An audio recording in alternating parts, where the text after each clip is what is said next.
Bienvenidos una vez más a la Entechvista, el podcast de la comunidad sobre programación y tecnología con seguramente un nombre mejorable. Y hoy tenemos a un invitado muy especial. Después de abordarlo y rogarle que si viniera por aquí, tenemos con todos nosotros a uno de los referentes de habla hispana más grandes, yo diría que a nivel mundial, con casi 3 millones de suscriptores en YouTube, y que en el tiempo que acabo de hacer esta intro de, no lo sé, 10 segundos, es muy posible que ya se haya montado un PC. Así que con todos nosotros está aquí Nate Gentil. Bienvenido, tío. ¿Qué tal, tío? ¿Cómo estás? Gracias por invitarme, ¿eh? Bien. Bueno, a ver, tampoco me tuviste que rogar, ¿eh? Yo también te dije, invítame cuando quieras, ¿eh? Es un poco la trampa. La verdad es que fue un timing bastante bueno, porque la gente me dijo, oye, qué cabrón, Bryce, que justo os visteis. Yo le dije, os prometo que estaba hablado de antes, solo que encima lo teníamos surgió claro, foto. lo teníamos hablado de antes, y cuando nos vimos fue como, oye, tío, vamos a ponerle fecha. Y yo, hostia, es verdad, claro, tenemos que ponerle fecha, no tenemos fecha aún. Tal cual. Así que ahí estaba la estamos. intro. Justo estaba Exacto. la intro por eso, porque la gente interpretó la foto como Bryce le ha rogado que se venga y justo la semana siguiente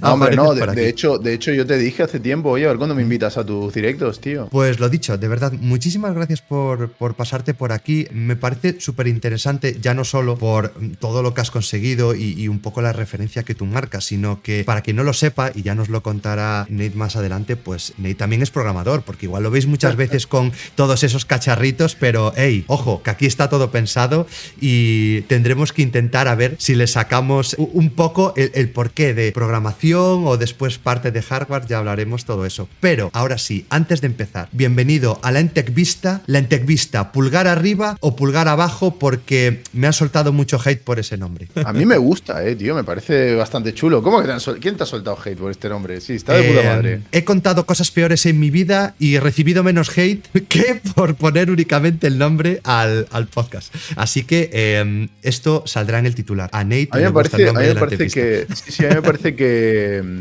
parece que es un nombre sencillo, se entiende todo en una sola palabra. O sea, en una sola palabra entiendes que va de tecnología y que hay dos personas hablando. Yo lo veo un nombre bastante bueno. O sea, tú ves un podcast, te metes en Spotify y empiezas a ver podcast y te sale ahí que si The Wild Project, que si no sé qué, que si tal y cual es. En Techvista dices, vale, esto es un podcast de dos personas hablando tecnológicas. O sea, el nombre es perfecto, muy bien elegido personalmente. O sea, menos mal. Directo y al pie, ¿sabes? O sea, no lo digo yo. No lo digo yo. Ahora ya puedo escurrir el bulto un poco. Pues bueno, valorado positivamente, te lo agradezco. Hago presentaciones siempre muy pequeñitas en la Entechvista porque, bueno, precisamente se trata un poco de que tú nos cuentes. Obviamente no nos tienes que contar todo, ya iremos haciendo repasos, pero ante todo me gustaría de alguna forma que te presentaras, sobre todo en tus inicios, porque a día de hoy sí que todo el mundo sabe a lo que te dedicas, pero ¿por qué Nate y la tecnología, ¿no? Entonces, ¿cómo empieza todo eso? Wow, es una pregunta. Es que han pasado muchas cosas estos últimos años, ¿eh? Yo hace. Claro, vamos a quedarnos con el principio de todo, porque yo creo que así vamos repasándolo poco a poco. Yo siempre he querido, o sea, desde que soy pequeño, en plan 10 años o menos, 9 años, 7 años, siempre me ha encantado la tecnología. O sea, soy súper fan de la tecnología desde siempre, desde que tengo memoria. Probablemente por mi padre, que tenía, pues, desde muy pequeño trajo ordenador a casa. También he podido tocar cacharros, ordenadores con MS2, bueno, muchas cosas que he podido acceder en mi casa. Equipos hi-fi, que mi padre también es fan. Y bueno, en general siempre me llamó mucho la atención. Y una cosa que a mí me apasionó desde siempre es entender cómo funciona la tecnología. Es algo que siempre me llamó muchísimo la atención desde que era niño. Siempre el típico niño que pregunta, ¿y por qué? ¿Y cómo va esto? ¿Y cómo va esto? ¿Y cómo va esto? Y ahí es un poco la semilla, ¿no? Eso es una parte de mí muy importante. Pero a partir de ahí, cuando empiezo a tocar ordenadores y a emprender un poco de informática ya de muy pequeño, yo qué sé, lo típico, desmontar el ordenador, o sea, siempre he tenido afinidad con los PCs en general. O sea, desde pequeño siempre he tenido mucha afinidad. Montar, desmontar. Montar, desmontar, abrir programas, comandos MS2, desde muy pequeño, ¿eh? De hecho, mis padres me mandaron a cursos de informática porque, bueno, veían que la informática era rollo el futuro y yo que sé, con 5 o 6 años ya me mandaban a primeros cursos de informática para niños. Sí, desde muy pequeño, ¿eh? Desde muy pequeño. Decían, esto es el futuro, que empiecen de pequeños. Y siempre he tenido mucha afinidad con los ordenadores, siempre se me han dado muy bien desde muy pequeño. Pero había una cosa que siempre me explotaba la cabeza y era, vale, entiendo muchas cosas del PC, lo que no entiendo es cómo funcionan los programas, o sea, parecen magia, ¿sabes? O sea, tú encendías un ordenador, se abrían unas ventanitas y decías, ¿cómo puede ser que esas ventanas aparezcan en la pantalla, tío? ¿De dónde salen? O sea, me explota la cabeza, no lo entiendo. Y de ahí me obsesioné con que tenía que aprender a programar como sea, ¿sabes? Wow. O sea, era como, tengo que aprender a programar porque es como, mola mucho esto, ¿sabes? El software, cómo funcionan las cosas por dentro, o sea, me explotaba la cabeza y quería o sea, me daba tanto curiosidad que quería aprender a programar. Y nada, mi padre tenía algún libro de Visual Basic por casa y nada, yo lo cogía, empezaba afinidad, a hacer los primeros ejercicios. Sí. Yo también casi empecé con Visual Basic también. Ah, qué grande, qué grande. Bueno, es que la época era la época, claro, ¿sabes? Sí. Era la época, en los años 90, imagino, ¿no? Sí, o por ahí. Sí. Es casi de lo primerito que empecé a hacer. En tu caso, perdona que te corte, pero en tu caso sí que es el perfil propio, porque muchas veces sí que se asocia a, venga, si tú estás en el mundo de la tecnología o en el mundo de la programación, como acabarás llegando, se asocia a esto de, ¡buah! Ese niño friki de pequeño que ya sabe. Y yo muchas veces me voy por el otro camino. Le digo, oye, yo por ejemplo en mi caso sí que vi algunas cosas, pero tardé mucho en descubrir o incluso que a mí me picara la curiosidad por la programación, porque ni me lo planteaba porque no sabía directamente ni lo que era. La parte más de hardware o más de a nivel de operativo y tal, la más habitual a nivel de ofimática, pues sí que me llamaba la atención, pero de resto pues como ni sabes ni que existe ni te lo planteas, ¿no? Pero en tu caso sí que podemos decir que tenemos aquí al pequeño Nate con un ordenador bajo el brazo ya casi desde los 5 años, y eso es algo que mantuviste, porque aquí nos estabas contando justo lo de Visual Basic y cómo empezaste ya a dar los primeros pasos también con ese libro. Sí, evidentemente, a ver, era un niño, ¿sabes? Tampoco... Pero bueno, yo cogía el libro, me hacía los ejercicios, los típicos Hello World, luego cositas, no me acuerdo evidentemente, hace muchos años, ¿sabes? Pero hice bastantes cosas en ese libro de Visual Basic, avancé bastante, incluso hacer... Bueno, es que Visual Basic, una cosa que tenía que no me gustaba nada, era que todo el libro era en plan, le das este botón, dibujas una ventana y le pones un botón y programas el evento del botón. Y era como, vale, sigo sin entender nada. Estoy usando un programa que es como un programa de dibujo, es como un CorelDRAW. Sí. Es un programa que, bueno, dibujo ventanitas, pero no veo qué código hay detrás. O sea, sigo sin entender cómo funcionan los programas. Y entonces a mí el tema de Visual Basic bueno, estaba bien, pero sin más. Ya. Luego también, un tiempo más adelante, ya navegando por internet, investigando, quería ser hacker también, o sea, estaba ahí en plan... La tenías todas, ¿eh? Todo. O sea, quiero aprender hacking, quiero aprender todo lo de informática posible. Me empecé como a bajar, bueno, esto eran los 2000 y poco, y muy poco, y ya me empezaba a bajar, yo que sé, PDFs para aprender cosas sobre ciberseguridad, que había muy poca cosa en esa época, pero bueno, algo había, cosas de programación, cosillas de Java y tal, pero lo que realmente me gustó mucho fue Linux. O sea, Linux fue como amor a primera vista, ¿sabes? O sea, cuando descubrí lo que era Linux, me explotó la cabeza, tío. O sea, es que dije, esto sí es algo que te permite como ver más allá de las ventanitas, ¿sabes? Entender un poco mejor qué está pasando detrás de todo esto, ¿sabes? Cómo funciona un sistema operativo, esas capas de software, esos dispositivos que, aunque tampoco estés entendiendo tanto, pero como ves, esos, por ejemplo, en Linux sí que es verdad que tienes, yo que sé, el /dev, donde están todos los dispositivos y son archivos y puedes hacer pipes y cosas, redireccionar outputs y cosas así, tienes como un feeling de que son más tangibles las cosas, ¿no? De que no es... Veías más allá, al fin. Sí, como que no es un panel de administración de Windows con un montón de botoncitos, sino que tienes una consola, escribes comandos, haces cosillas y como que sientes que entiendes mejor. Ahora lo pienso y no es tan así, pero bueno, yo en ese momento sí que sentía como, yo que sé, me acuerdo también de tardes de voy a recompilar el kernel, me bajaba el código fuente, eso lo hemos hecho todos, yo creo. Sí.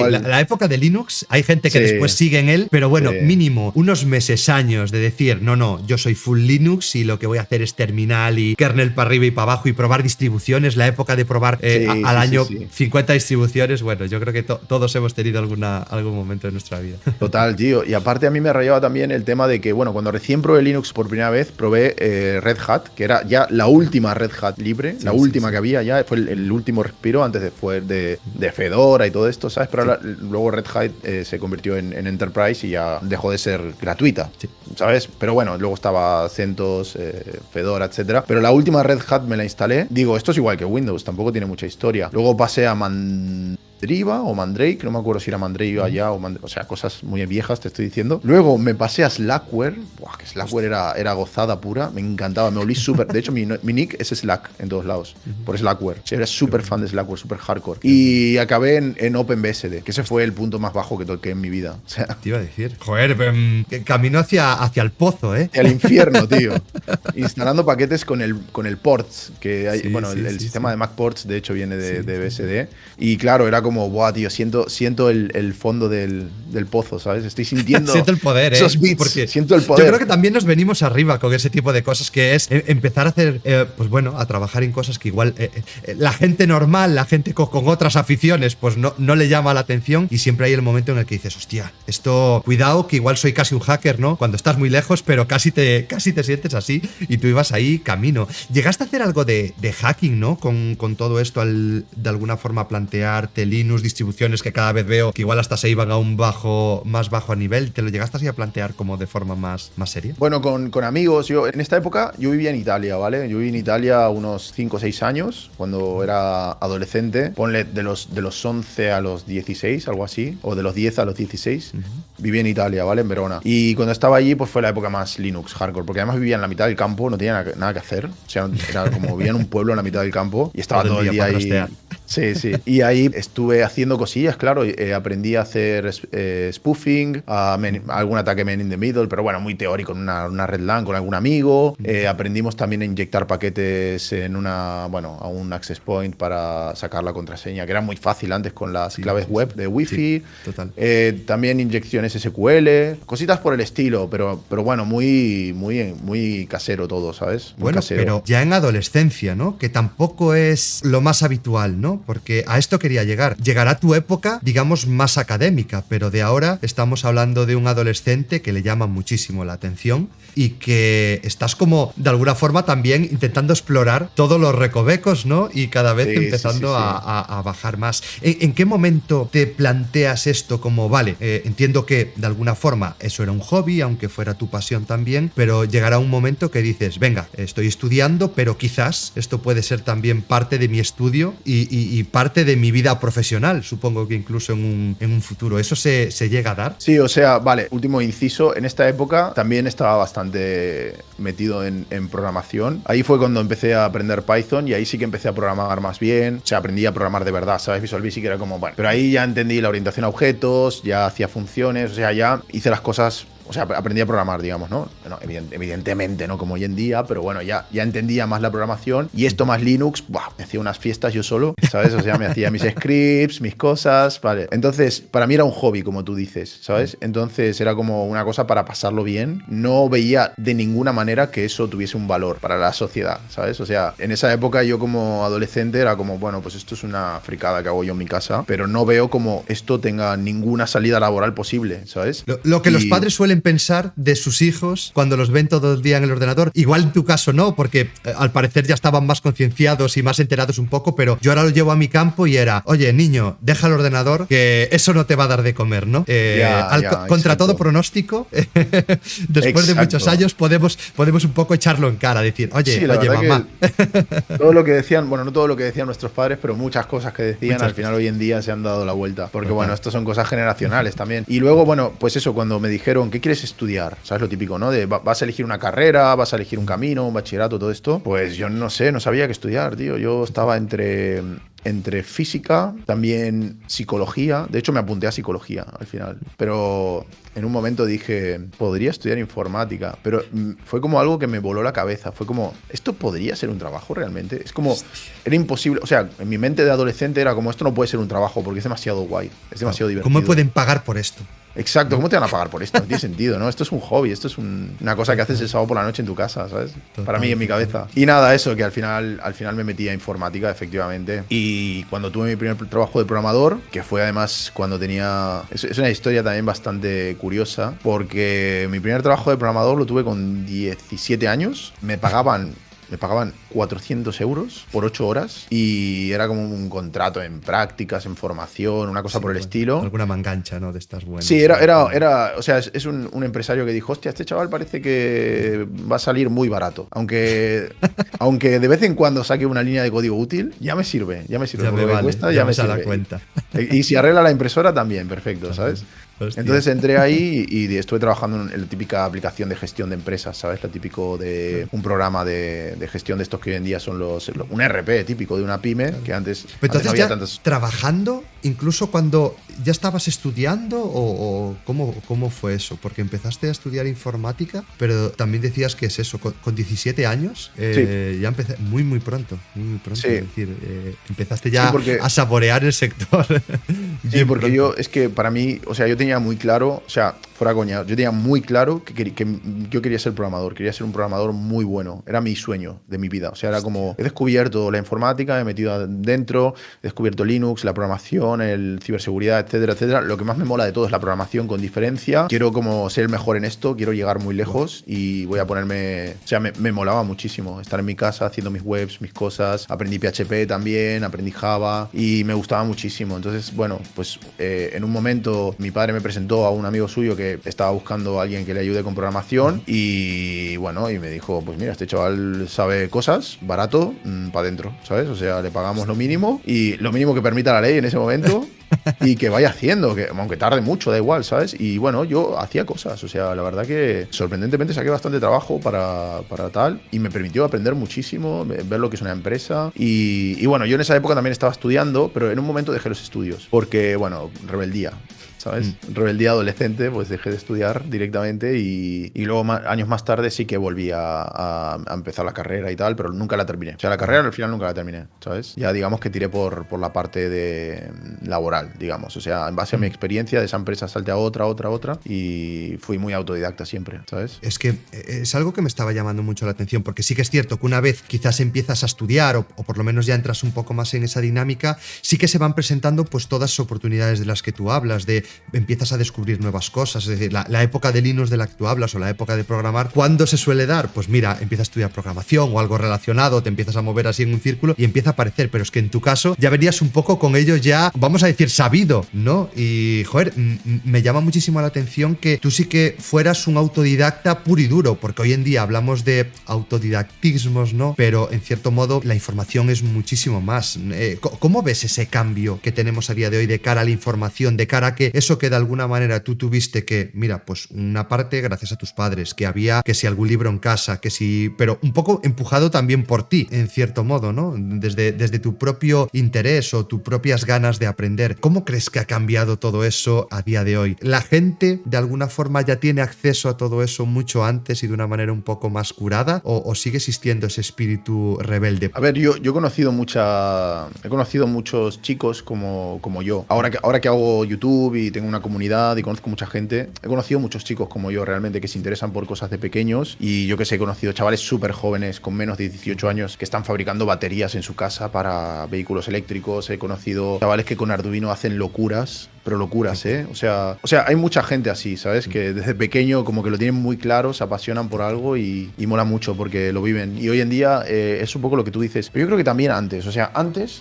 simplemente teniendo acceso a internet, siempre ha estado ahí el conocimiento. Sí que es verdad que ahora es más accesible que nunca, porque ahora tienes YouTube, tienes un montón de contenido online, tienes documentación oficial que te la puedes leer. Pero antes también, o sea, yo por ejemplo aprendí Python en la web de Python, python.org, te ibas a aprender y había ahí un TXT, es que era un TXT, bueno, no era un HTML, pero sin formato ninguno, ¿sabes? Estas webs típicas de Linux de toda la vida, pues tú ibas leyendo ahí y era como leer un libro y tenías todo el conocimiento de forma gratuita. Sí que es verdad que ahora la cosa ha evolucionado más y sí que es verdad que es más fácil aún, es más fácil que nunca, ¿sabes? Aprender en internet. Y además hay un montón de contenido, ¿no? De pago también que puedes hacer o gratuito, ¿sabes? Tú mismamente tienes contenido gratuito y bueno, nosotros tenemos también contenido de pago, tú también tienes un curso con nosotros. Sí. Y bueno, hay un montón de formas realmente. O sea, lo que es la educación tradicional, lo que pasa es que antes había más de conocimiento, ¿no? Como que no era tan conocido el trabajo del programador. Yo recuerdo cuando esa es mi rabia, ¿no? Que tú me estabas contando eso y la información estaba ahí, pero es que yo no sabía ni que existía como tal,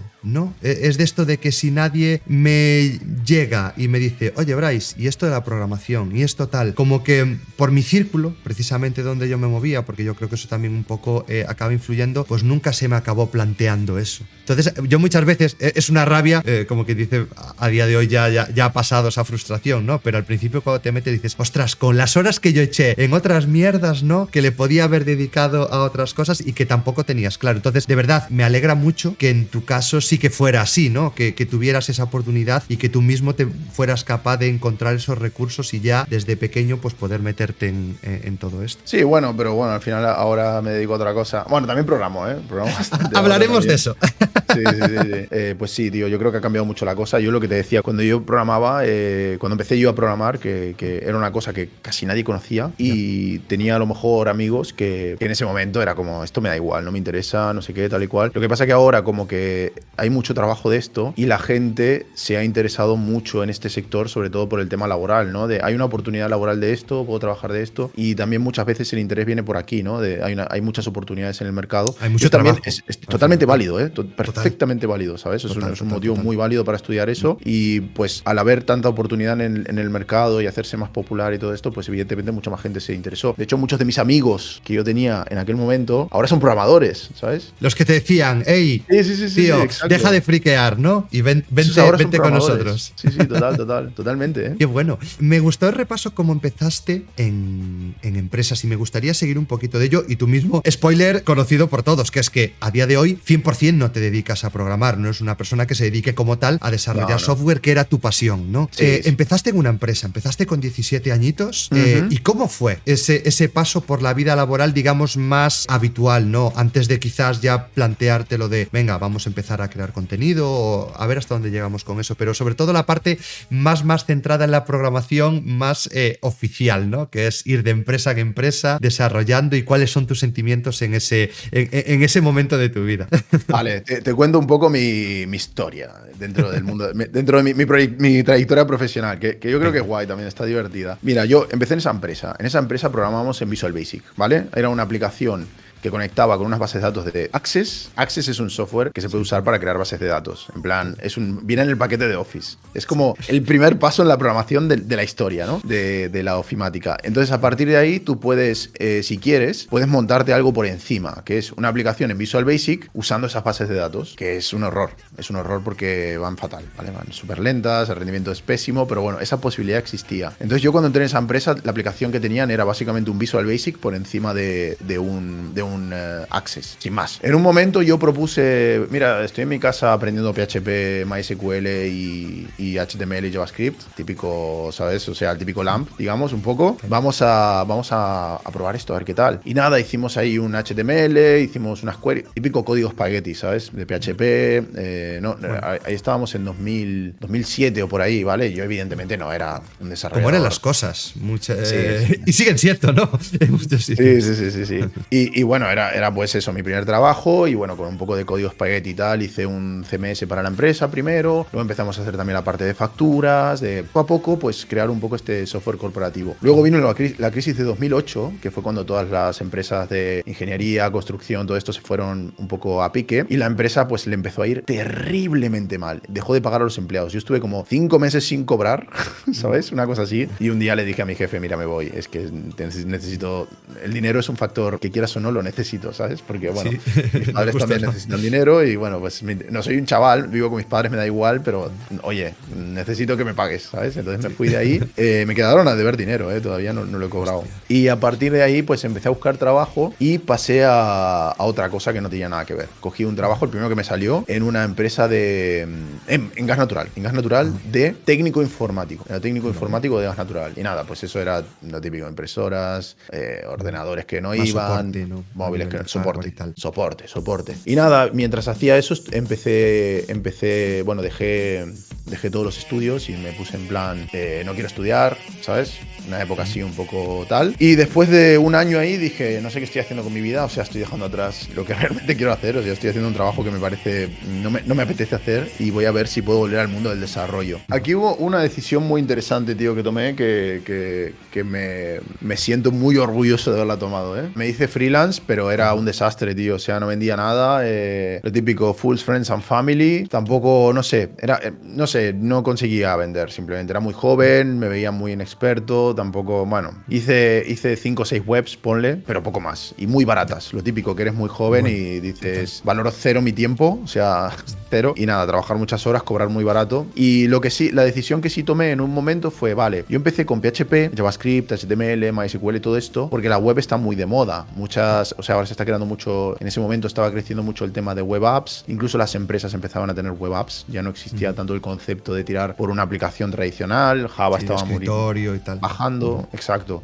Entonces, bueno, webs, también había muchas empresas que querían tener webs porque era como un poco la primera oleada de transformación digital. Y en un momento dije, por lo menos lo que había en ese momento, la comunidad, el tipo de proyectos, aplicaciones, no sé, era la época mala, también, era la época digamos. spaghetti. Es algo muy diferente a lo que quizás hoy en día. No, o sea, en esa vivimos, ¿no? época, en 2010, era PHP por todas partes. Era como Claro. PHP para todo. PHP, snippets, el típico diseñador web haciendo snippets de PHP, WordPress a tope, plugins de WordPress, Joomla también estaba bastante de moda. Entonces, ¿qué pasa? Que PHP no estaba muerto, estaba muy en auge, pero tenía un pequeño problema y era ese que había mucho código spaghetti, el lenguaje tenía muchas limitaciones en aquella época. No estaba regulado tampoco, no estaba el estándar ese que tenemos también a día de hoy, que fue lo que de verdad yo creo que lo mantuvo y lo que hizo que la gente dijera, ahí, esto se puede programar bien y todo empezó un poco a entrar en su cauce, ¿no? PHP ahora es fantástico, pero bueno, ha tenido sus épocas de sus inicios, ¿no? De que se usaba como un lenguaje web muy rápido, meto en un mismo archivo todo, PHP, queries, todo ahí a muerte. También dependía, ¿no? Evidentemente, al nivel que trabajaras, pero yo en esa época lo veía todo muy así y la gente con la que trabajaba también tenía mucho ese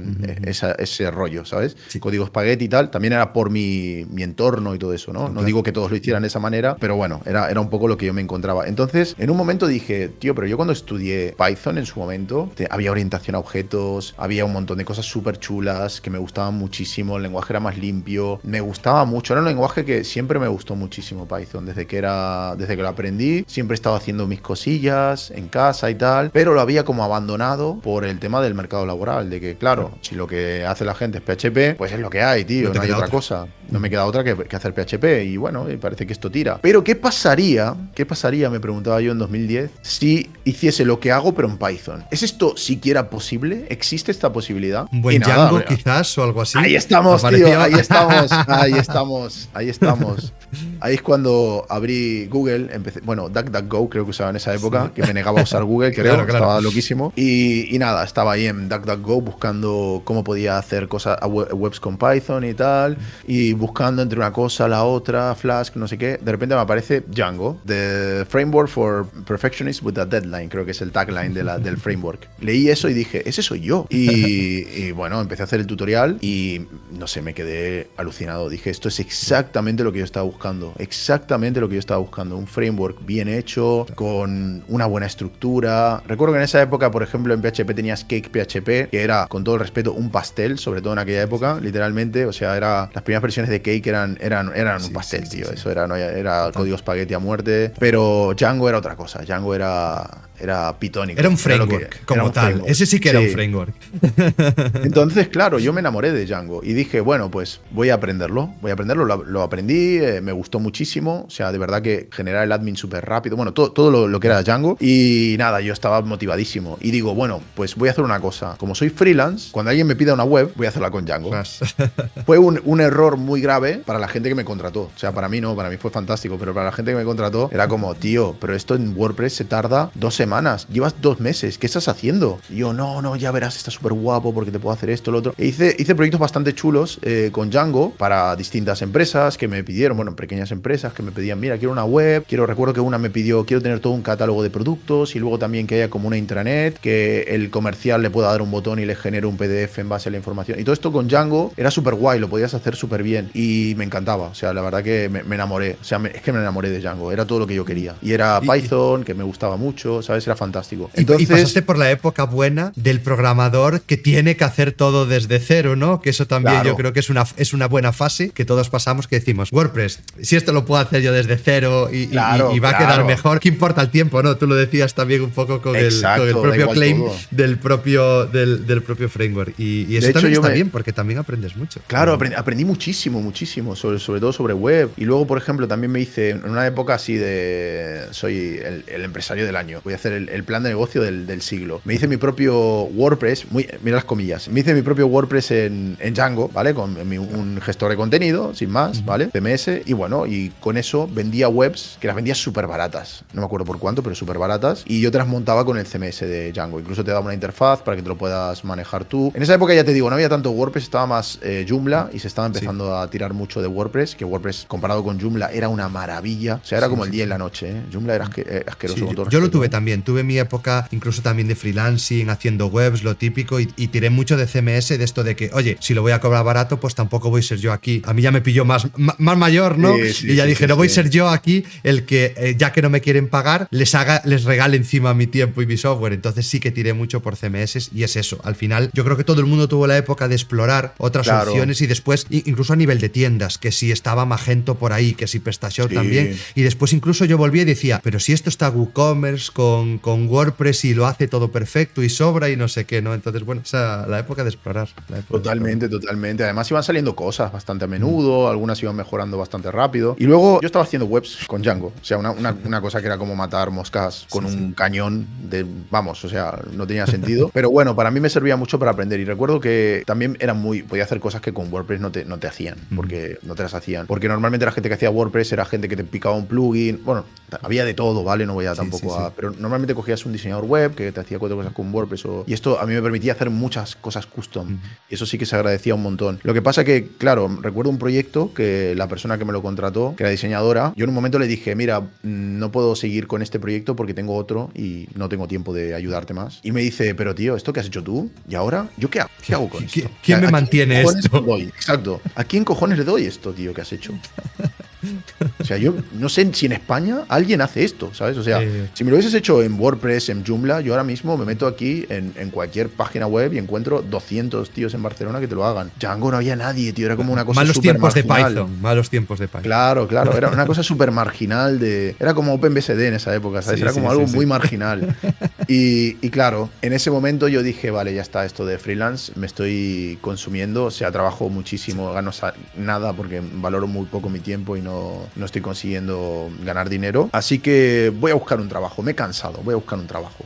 Trabajo normal y corriente. Además, mi lógica era, si busco un trabajo, yo ahora soy full autodidacta, o sea, estoy aprendiendo todo en internet. Si busco un trabajo, voy a poder aprender de gente que son programadores de verdad, no como yo, que soy un chavalín que hace cosas, programadores de verdad, y voy a poder ver cómo trabajan ellos y voy a poder aprender, ¿no? Entonces, pues empecé a buscar ofertas. Voy a buscar ofertas de Django, de Python y Django. Voy a buscar ofertas de Python Hasta las últimas consecuencias, ¿eh?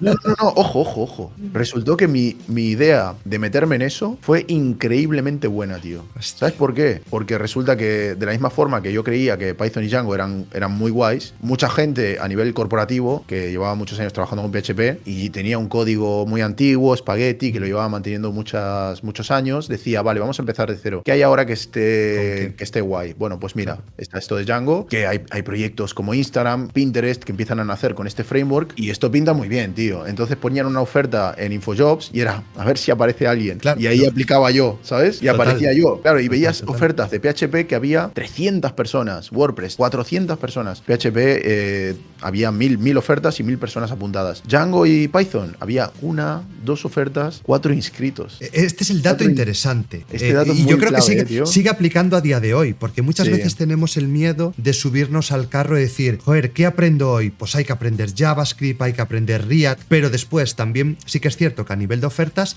vemos estas cosas de que hay mucha gente aprendiéndolo también porque hay muchas ofertas. Y yo muchas veces digo humildemente, desde mi parte de desarrollador de aplicaciones móviles y encima nativas, a Swift no lo vais a ver en los rankings con Python, con JavaScript, a Kotlin tampoco, pero cuando pidan una oferta, en vez de apuntarse 1000, se van a apuntar 50. Igual ahí entráis en el mercado por otro lado, incluso con otros privilegios, incluso porque si no hay tanta demanda como tal y tanta oferta, también te permite a ti negociar de otra forma, que dices, oye, es que tampoco te columpies mucho porque no hay tanta gente válida para este puesto, porque no tanta gente lo está aprendiendo, y tú ya veis que esto es algo que se ha hecho toda la vida y que hoy en día, que sí que Python es muy mainstream, vamos a decir así, o que está muy arriba, pues tuvo también su época oscura cuando PHP lo estaba petando por aquel entonces, ¿no?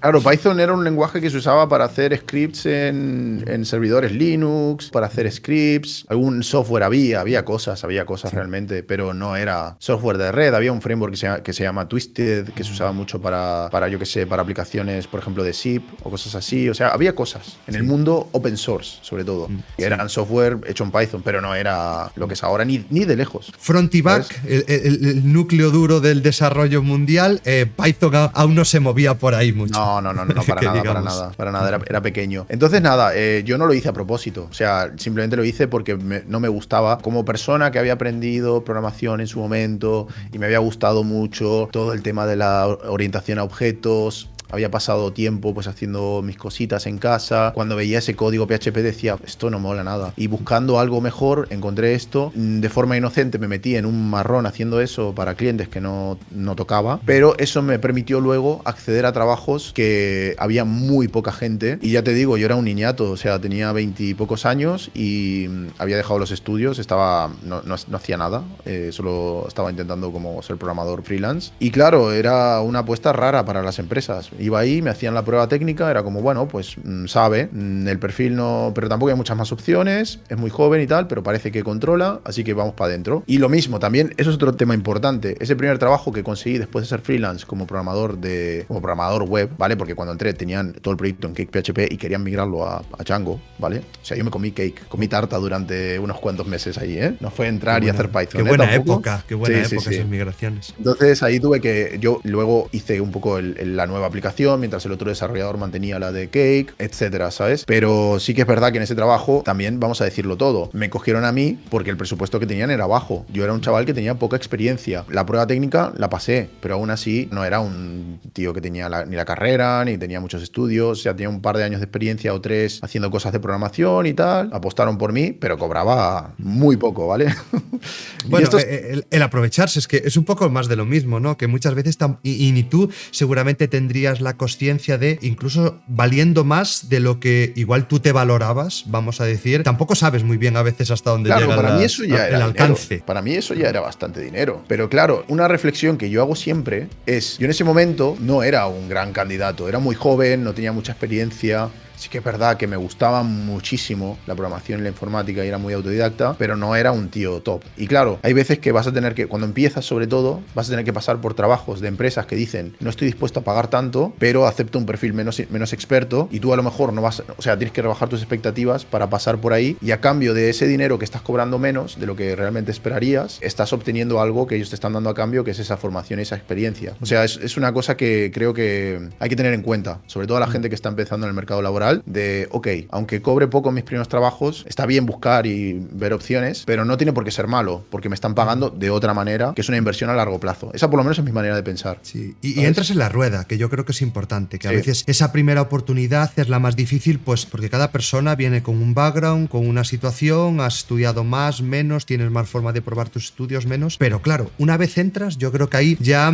puedes empezar a presentar otras cosas a las empresas y yo creo que ahí ya suele ser la cosa hacia arriba, con altos y bajos, pero de alguna manera creo que definitivamente es lo más difícil y que incluso también vamos a ser realistas, joder, las expectativas son las que son. Yo en el momento que empecé, ahora lo veo con margen de años y digo, hostia, qué poco me pagaron, cuánto me putearon, ¿no? Un poco también lo que estábamos hablando, pero digo, oye, yo en aquel momento me sentía satisfecho, es lo que tú dices, pues oye, eres un chaval joven, te están pagando, tienes dinero, pues mejor que nada, algo es, ¿no? Después la experiencia, es cierto. En la rueda, claro, todo lo que tú dices, ¿sabes? Ya está dentro. Efectivamente, a veces hagamos eso de que venga, igual tenemos que ceder nosotros más de lo que igual creemos que merecemos, no sé qué, pero oye, que nada es para siempre, ¿no? Que en el momento que tú entras, de eso te aprovechas y que, joder, te quedan muchos años para seguir cambiando de empresas o creciendo o aprendiendo lo que te dé la gana, ¿no? Exacto. Entonces yo en ese momento, pues, cuando entré en esa empresa era una empresa, bueno, una empresa que se llama Adam, que es catalana y se dedica, bueno, tenía varias secciones, data center y tal, y yo estaba en una división que era Voz IP, y en Voz IP, pues básicamente hacíamos, yo te cuento un poco de detalles de los proyectos si quieres, también para meternos un poco, si no es todo muy anecdótico, ¿no? Entonces, no, pero para adelante, que estamos en comunidad técnica, para adelante. Por eso mola tener comunidad técnica para contar cosas de estas. Tenían básicamente un servicio de Voz IP. Esto básicamente en esa época era, tú tienes una empresa y quieres poner teléfonos rollo centralita, y claro, si te ibas a Telefónica y le decías, quiero un montón de líneas de teléfono, pues eso te salía carísimo. Entonces la alternativa a esto era tener una centralita virtual, un Asterisk. Y el Asterisk es una aplicación open source que la puedes tener poner, digamos, en un servidor Linux, y de ahí, a partir de ahí, con un montón de teléfonos IP, puedes coger llamadas usando una o dos líneas de teléfono, haciendo como teléfonos virtuales. Sí. Entonces esto era algo que salía muy a cuenta. Entonces nosotros éramos un proveedor de voz IP, tramitábamos pues las conexiones de red, las altas de las líneas de teléfono, las centralitas Asterix, todo lo hacíamos nosotros, y yo era el desarrollador de todas las herramientas que, bueno, yo y otro chico éramos los desarrolladores de las herramientas, que era un equipo que eran sysadmins, algún técnico y luego nosotros desarrolladores, y bueno, el jefe que era una máquina de hacer cosas. Era un tío que estaba en el terminal, no salía del terminal. Me acuerdo que una vez nos pidieron, o sea, de marketing dijeron que los mails tenían que tener una firma de pie de página típica de esta, la firma del mail, que era una imagen. El tío montó un pollo porque él decía, no, el mail tiene que ser texto plano porque yo uso un cliente de consola que se llama Matt y no puedo ver el pie de página. No puedo ver imágenes. O sea, sí, no puedo ver imágenes porque mi cliente de correo es de línea de comando, ¿sabes? Ese era el nivel. Bien, entonces, bien, a tope. Era una empresa muy guay, la verdad que me lo pasaba muy bien. Eran gente muy friki, o sea, aprendí muchísimo ahí. Y básicamente yo hacía una aplicación que yo empecé a hacerla ya en Django y tal, que lo que hacía era eso. Por ejemplo, un cliente se daba de alta, entonces mandaba un mensaje a la API de Telefónica, otro mensaje a la API de Orange, daba de alta la línea. Digamos, hacía todo el setup de lo que necesitaba el cliente a nivel de software y a nivel de servidor para poder funcionar, con una interfaz de administrador que les permita pues también a los empleados pues dar de alta estas líneas, tramitar todos los temas. Y recuerdo una anécdota muy chunga que tengo que contar, tío, que lo más chungo que recuerdo de ese trabajo es la API de Telefónica, tío. La API de Telefónica para dar de alta las líneas, tío. O sea, no me vas a creer, tío. No me vas a creer lo que te voy a contar. Nah, trabajé con unos cuantos, me espero cualquier cosa. Es que es muy turbio, ¿eh? Es muy turbio. Básicamente tenías que mandar un mail. Tenías que enviar un mail y el mail tenía que tener una string, y esa string tenía un largo X. Por ejemplo, no sé, yo qué sé, 2000 caracteres. Esos 2000 caracteres de la string eran rollo. Los primeros 2 son el número de la calle. Los siguientes 8, el nombre de la calle. Los siguientes 42, no sé, datos. Todos los datos del cliente iban en esa string. Padeados, ¿sabes? Necesitabas poner como si era muy largo, pues espacios en blanco, ¿sabes? Sí. Entonces era como una string muy larga con todos los datos del cliente, y eso lo tenías que mandar por mail. Fantástico. Hostia. Y luego te llegaba la respuesta de la API, era un mail que también te llegaba a un inbox tuyo, ¿sabes? Tenías que poner un inbox y ahí te llegaban mails. Esa buena sincronía es un proceso asíncrono de toda la vida. Es una API. Es una API. O sea, cuando yo lo implementé esto, REST ya existía. Pero ellos estaban migrando la API. Pero no la estaban migrando a REST, la estaban migrando a. ¿Cómo se llama esto? A SOAP. La estaban migrando a SOAP. Joder, tío, o sea. Hostia, ahí con retraso de 10 años entre cambios de tecnología. ¿Cómo tiene que ser? Increíble, tío. Nosotros haciendo todo con REST, no sé qué, tal y cual, y los tíos migrando a SOAP. De mail a SOAP. Claro, increíble. Tecnologías que ya están asentadas, tío. No hay que complicarse, que igual REST llevaba poco tiempo y dices, uy, a ver si la vamos a liar, que REST solo lleva 10 años aquí funcionando, ¿no? Pero yo creo que Telefónica ahora se ha modernizado muchísimo. Pero en aquella época era dinosaurios, no, era lo que había antes de los dinosaurios, ¿sabes? Era increíble. Es que era algo que yo creo que tuvo que escalar también muy rápido. Una empresa muy grande, que sí que es cierto que venía de una parte muy clásica, y que subirse al carro de las telcos y que se empezaban a modernizar y todo rollo, aunque fuera hace 10 años, pero bueno, el mercado ha cambiado. Es entendible, en cierto modo es muy difícil también cómo esas empresas muchas veces se la juegan y decir, tenemos que migrar sistemas muy grandes, todos los que dependen de estos sistemas, obligar también a migrar a las empresas, al final la cosa se acaba a veces hasta enquistando, ¿no? Totalmente. Y bueno, yo en esa empresa recuerdo que cuando entré las condiciones eran terribles. Era a través de ETT. Bueno, con intermediarios, que es como más se gana siempre. Era una ETT, y aparte de eso era como que, no me acuerdo cómo era la historia, creo que era un contrato de 1 año de obra y servicio a través de una ETT. Cuando pasó el tiempo llegó un momento que dije, oye tío, ¿me podéis hacer un contrato de verdad? O sea, estaría guay, ¿no? O sea, llevo un montón de tiempo así, pero yo creo que estoy aportando mucho valor, lo estoy haciendo muy bien, etcétera. Yo creo que, no sé, que me merezco ser tratado como un empleado más. Y bueno, hablé con el jefe, el que era el jefe, el director técnico en aquel momento, se lo expliqué tal y cual, y el tío me soltó un rollo. Yo creo que lo que le decía a todo el mundo, porque yo creo que todo el mundo le venía con esto. No, los que estaban en mi equipo no estaban así, estaban todos fijos. Pero la gente que entraba nueva la cogían así. Un rollo muy, bueno, cosas que se hacían antes. Ahora son más ilegales. Bueno, es que ahora es ilegal. Pero bueno, me senté con él, le dije esto y me dijo, recuerdo que es que fue increíble, ¿eh? O sea, yo me armé de valor, me reuní. Me acuerdo que en esa época empecé a ir en camisa a trabajar, como para hacerme más el serio, ¿sabes? Que en mi cabeza era como, si me ven más arreglado y tal, me van a considerar más profesional. Cosas de me contratan seguro seguro. Sí. En la empresa seguro. Yo iba con mi camisita, bien vestido, con zapatos, todo bien. Y me llevé al hombre este a la sala de reuniones. Le dije, mira que tengo este tema. O sea, creo que el tiempo que llevo y tal, me habéis dicho que cuando lleve un tiempo en la empresa me ibais a hacer un contrato. Y me dijo, bueno, es que ahora no estamos haciendo renovación de contratos, no es la época del año. Tampoco estamos haciendo ahora, ¿cómo se llama? La revisión de los salarios ni nada. Así que ahora no toca. O sea, se puso como súper borde. Era un poco el papel. Era el papel. Era un puto papel, ¿vale? Era un papel que tenía el tío como para defusearme, ¿sabes? Como para bajarme los humos. Que me calme y me vaya tranquilito con la cola entre las piernas. Sí, siga lo tuyo. No, ahora no toca esto. Aparte, el departamento este en el que estáis vosotros tampoco es que sea la panacea ahora mismo. Si, no sé, me dijo unas cosas muy raras. En plan, si sois un equipo prescindible realmente, no es algo que sea súper necesario. Si mañana... Sí, no, una cosa que me quedé. Hostia, se calentó bien, porque supongo que no era para decirte que no te iban a contratar, no hacía falta tanta cosa, ¿no? No, hace falta ser tan me dejó aquí por el suelo, me dejó, por el suelo me dejó. O sea, me dijo, no, porque ahora mismo, pues este equipo es un equipo, bueno, es voz IP, pero que tampoco es que sea la parte más importante de la empresa. Si ahora mismo lo cerramos, tenemos estas otras líneas de data center y tal. No sé, ahora lo pienso, igual estaba calentito de que no iba bien el departamento o lo que sea, no lo sé. Ahora lo pongo en perspectiva, pero en aquel momento me lo tomé como, este tío no me quiere hacer fijo y me está soltando cualquier cosa, ¿sabes? No, porque aquí esto no funciona así, no sé qué. Bastante borde, bastante desagradable. Y le dije, vale, perfecto. Me fui a mi sitio y me puse a pensar. Me quedé bastante rayado, ¿no? Al día siguiente llegué al trabajo y dije, vale, vamos a hacer lo siguiente. Si no me hacen fijo, que es lo que yo quería desde que entré, porque este contrato es una basura y no mola nada, o sea, no me están valorando como ser humano ni siquiera, porque no tiene sentido lo que están haciendo. O sea, me hacen un contrato de obra y servicio un año, luego me lo renuevan, o sea, y al final es que jugaban con eso, ese era un poco el truco de todo, que al final tú tienes una empresa intermediaria que es la que te coloca en otra empresa y como que la empresa a la que tú acabas como que no tiene ni que rendirte cuentas a ti, se lo rinde a la otra empresa, que al final todo eso es una mangancha para ganar dinero por un lado y por el otro, y al final tú eres una persona sin tierra en muchos casos, porque no estás ni en la ETT, pero tampoco eres como un trabajador oficial de la otra empresa. Entonces es una cosa así, eso se hacía mucho antes y no tenía ningún sentido, básicamente. Sí, totalmente, sobre todo en informática era todo así, todo, técnicos informáticos, programadores, todo era así. Y bueno, total, que llegué a la oficina y le mandé un mail y le dije, oye, entonces hemos quedado en que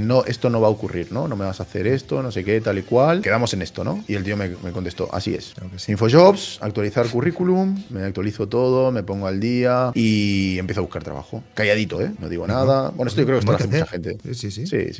Me rayé sobre seguro, ¿no? Tampoco ahora aquí vamos a arreglar la vida a las empresas y encima se portan mal con nosotros, ¿no? Bueno, no me gustaba la verdad el trato. Entonces me puse a buscar de nuevo Python y Django y ahora ya tenía una línea más en el currículum. Que eso, ojo, tenía ya más años de experiencia en el currículum. O sea, ya no era trabajé de freelance. Ahí freelance, ya sabes, ahí lo hinchas a muerte, todos los proyectos con los detalles de todo lo que has hecho. Eso vende mucho, ¿sabes? Ahí trabajé en Claro que mucha gente dice, no, de freelance un año.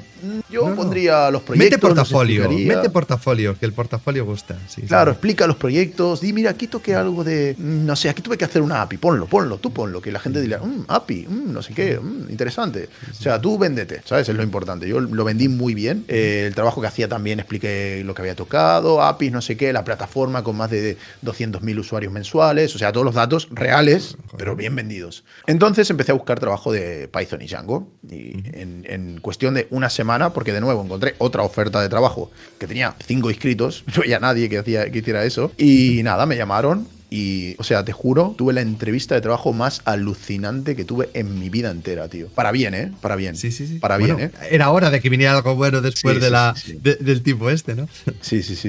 Y nada, de repente pues me fui bueno, me dijeron, tienes una entrevista en tal empresa. Es una empresa que se llama Starlab. Sí, bueno, es una empresa de aquí de Barcelona. Y nada, ponía la dirección y tal. Yo miré un poco de qué iba la cosa. No entendí muy bien de qué. O sea, miré la web y no entendí muy bien qué hacían. Ponía cosas del espacio, de ciencia, de no sé qué. Yo voy ahí a ver qué hay. De repente, nada, estaba en la oficina en aquel momento estaba, no sé si conoces Barcelona, pero bueno, en el barrio más alto de Barcelona, al lado del Cosmocaixa, bueno, al lado del Cosmocaixa, que es un museo que hay en una zona muy bonita de Barcelona, en la Bonanova, arriba de todo. Y nada, llego ahí a la oficina. Las oficinas eran preciosas, tío, preciosas. Un jardín con naranjos. Era como una casa. Imagínate una casa de estas rollo nobleza, ¿sabes? Una casa de estas con jardín y árboles. Muy bonita, muy bonita. De hecho, luego me enteré que era el taller del antiguo taller de Carolina Herrera, creo que era. El primer taller que tuvo o algo así. Bueno, era las oficinas estas. Entonces tenía como 2 plantas, una arriba, una abajo, pero era increíble. Además habían hecho un gran trabajo de decoración de interiores, tío. Cada sala tenía un nombre de un científico, tenían, yo qué sé, todo muy bonito lo tenían. Era preciosa la oficina. Y nada, llego ahí, me siento con el tío y me dice, vale, pues te voy a contar lo que hacemos aquí. Hacemos investigación científica de neurociencia. Y yo, vale, pero ¿qué cojones significa esto, tío? ¿Sabes? O sea, bueno, no sé esas palabras, pero ¿qué significa que hacéis investigación científica? Y me dice, básicamente, trabajamos con la Agencia Espacial Europea para temas de observación de la Tierra. Tenemos un departamento de observación de la Tierra. Y luego tenemos una división de neurociencia, que hacemos proyectos con la Comisión Europea. O sea, la Comisión Europea va sacando proyectos de investigación europeos y contratan distintas empresas que tienen pues expertos, doctores, perfiles de telecos, etcétera. Y toda esta gente, esos equipos multidisciplinares, pues aplican para participar en ese proyecto y hacen una parte de investigación, luego publican papers y luego lo que tenía la empresa era como, en base a estos proyectos lanzaban productos. Por ejemplo, tenían una sonda de medición de humedad de la Tierra que conectaba que juntaba datos de satélite y combinando ambas informaciones, pues sacaba una lectura muy precisa de la humedad de la Tierra, por ejemplo, para campos grandes, ¿sabes? Donde tenía sentido esto, ¿no? Porque en la ciudad no tiene tanto sentido, pero en campos muy grandes, pues podía sacar muy buena información en base a varios puntos de medición de humedad, más imágenes de satélite. Tenían un servicio que hacían para Barcelona para decirles si iba a haber algas tóxicas en la playa. O sea, había como varias cosas de este tipo, ¿sabes? Y yo me quedé en plan, estoy alucinando, o sea, no me puedo creer, o sea, si me cogen en esta empresa, o sea, mola tanto todo lo que me estáis explicando que no entiendo nada, ¿sabes? Luego tenían también un casco de estos de ondas cerebrales, ¿sabes? Un EGG, creo que se llama, sí, un EGG, que es un casco que te lo pones y te lee las ondas cerebrales, que esto era como una pequeña startup que tenían que se llama Neuroelectrics, y nada, esto estaba abajo de todo y hacían este casco y lo usaban para varias cosas, usos médicos y tal, y nada, yo os digo, esto es una película, tío, o sea, parece salida de una peli esta empresa. Y nada, me cogieron allí por lo mismo, porque necesitaba un programador que, o sea, el que estaba en ese momento en la empresa, se iba a ir a trabajar fuera del país y necesitaban a alguien que supiera Django, porque él había hecho todo con Django, ¿sabes? Entonces tenían que terminar los proyectos que tenían en curso y necesitaban a alguien que lo siguiese. Y esta persona no me acuerdo cuánta gente había en la oficina, pero también hacía alguna tarea de administración de sistemas, tipo lo típico, el servidor Linux de la empresa, pues ver que todo vaya bien y tal, y bueno, era un puesto un poco híbrido entre programador y tal. Y era muy guay, o sea, muy guay. Y me cogieron en esa empresa, empecé a trabajar y ya te digo, era un sueño, era increíble, o sea... Joder, es decir, un poco el karma, ¿no? Que a veces también tiene que funcionar, porque, joder, después de todo lo que, o cómo te, digamos, contestaron o te trataron y de venir de una ETT y un poco así, un poco más puteado, decir, oye, me voy como casi al otro extremo, ¿no? A un sitio donde se está haciendo pues un proyecto muy innovador, unas oficinas espectaculares, oye, Exacto. Guay. Y ahí pude hacer muchísimas cosas, o sea, tenía mucha libertad, participé en varios proyectos, de hecho, claro, esto era lo que yo hacía exactamente, ¿vale? Había un montón de científicos en la empresa. Ellos cogían proyectos de la Comisión Europea, de hecho, por ponerte un ejemplo, había uno que, por culpa del cambio climático, que ahí es donde realmente yo sé que el cambio climático es real, porque yo trabajaba con esto, ¿sabes? O sea, no me pueden decir que es mentira, porque yo veía los datos. De repente, en Chile, hay como unas montañas que en invierno se llenan de nieve. En verano la nieve se derrite y utilizan esto con unas centrales hidroeléctricas para generar energía. Vale. Por culpa del cambio climático había una variación que les estaba costando mucho con sus modelos estadísticos predecir exactamente cuánta agua iba a haber, ¿sabes? Entonces era como que fallaban las predicciones porque ya no se cumplía el ciclo natural que se había cumplido durante los anteriores 50 años. Había una anomalía. Entonces dijeron, vale, vamos a hacer un modelo físico, vamos a calcular de forma física la nieve que se acumula. Pues, de esa forma podemos saber en invierno, cuánta agua va a caer en verano. ¿Sabes? Cuando se derrite la nieve, podemos saber exactamente cuánta agua va a haber y podemos calcular cuánta energía tenemos que generar de forma auxiliar con gas, por ejemplo, ¿sabes? Con una central de ciclo combinado. Entonces, yo, por ejemplo, lo que hacía ahí era, primero que nada, me llegaban archivos de la NASA y de la Agencia Espacial Europea, que eran un formato que se llama NetCDF, que era como un archivo de imagen con muchas capas. Tenía como 5 o 6, como una imagen de capas de Photoshop. Sí. En cada una de estas capas había una información de sensor óptico de un satélite. Entonces, a mí me decían, toma, este es el paper donde te explica cómo puedes extraer de esos datos la información de cantidad de nieve en la montaña. Pícate un código que te lo haga. Entonces yo tenía que mirar el paper, entenderlo un poco, ¿sabes? Pedía ayuda también, porque a veces era bastante jodido, pero no era demasiado complicado a nivel de código, ¿sabes? Y esto traducirlo en software.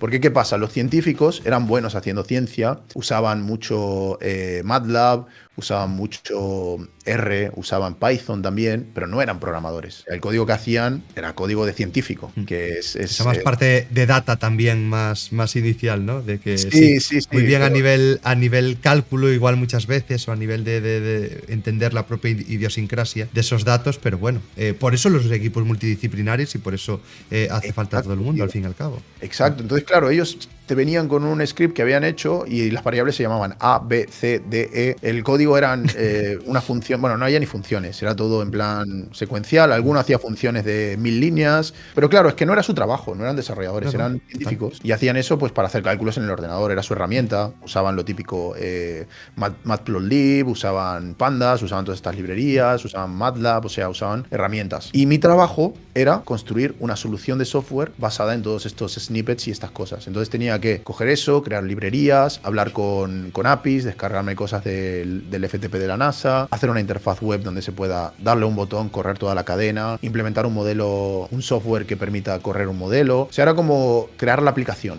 O sea, había un montón de científicos haciendo cosas. Había mucha lógica de negocio desperdigada por ahí, ¿no? Exacto. Y nada, la verdad que muy guay, tío, muy guay. Fue una época muy guapa. Incluso trabajé en muchas cosas. O sea, era una empresa de verdad que me arrepiento de haberme ido, porque, o sea, si ahora siguiese trabajando ahí, estaría muy feliz. O sea, bueno, no lo sé por qué, pero bueno. Era una empresa que me molaba mucho. O sea, de verdad que era un sueño trabajar ahí. Pero llegó un momento a lo largo del camino en el que yo quería más. Bueno, a nivel de un poco personal, en mi cabeza, yo tenía la aspiración como de ser un programador top. Y en esa época, pues, yo estaba como solo, o sea, no estaba solo del todo, pero era como el que más sabía un poco. Y sabía porque investigaba por mi cuenta, ¿sabes? O sea, yo, parte de mi trabajo era, ¿cuál es la mejor forma de implementar esto? Vale, vamos a buscar un libro que me lo explique, vamos a ver una charla, vamos a investigar esto en internet. Y bueno, no iba mal, oye. O sea, si le dedicas el tiempo y el cariño, realmente, de forma autodidacta, puedes llegar muy lejos. Sobre todo, es eso, la herramienta de comunicación principal de los desarrolladores, y donde se ha creado todo esto es en internet. O sea, realmente la información está ahí. Y yo aprendí muchísimo de esta manera, ¿sabes? Pero, si me quedo en esta empresa donde yo soy el mejor, entre comillas, no voy a mejorar, tío. O sea, soy un programador que llega hasta aquí. No soy top. Y yo quiero ser top. Entonces empecé como a ir a eventos, ir a hackathons. También los fines de semana, pues cuando no trabajaba, pues decía, me voy a Londres a una hackathon, me voy a la Angel Hack, me voy a todas las hackathones que encontraba por aquí, por Europa, Barcelona, etcétera, pues yo me apuntaba. Y bueno, guay. Empecé a conocer gente, pero bueno, tampoco, bien, sin más. O sea, tampoco era algo que me aportase demasiado. Y en un momento dije, es que tengo que irme a otra empresa. Tengo que irme a una empresa de desarrolladores donde yo sea un desarrollador y me pueda seguir... Nutrir también de los demás, ¿no? Exacto, quiero aprender más, quiero mejorar, y aquí veo que estoy un poco en esto es todo.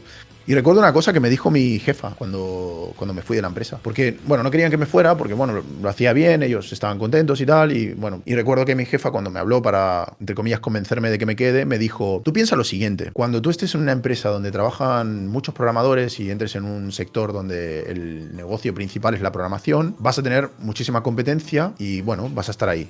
Pero ahora, tú estás en un sector que es el sector de la investigación espacial. Hay un montón de por decirte algo, abogados en la Agencia Espacial Europea trabajando, que no son los mejores abogados del mundo, pero cobran una pasta increíble. Pero claro, es que la Agencia Espacial Europea no es una empresa, no es un bufete de abogados, ¿sabes? No se dedica a eso. No se dedica a eso. Entonces, como tú aportas un valor extra ahí, vas a destacar muchísimo, porque tienes el conocimiento de este sector. Claro. Entonces, como hay pocos programadores aquí y tú estás metido en este sector y tienes el conocimiento del sector, vas a ser top. O sea, vas a ganar mucho dinero, vas a estar muy arriba, tienes como un perfil, estás como solo en esto, El ¿sabes? nicho.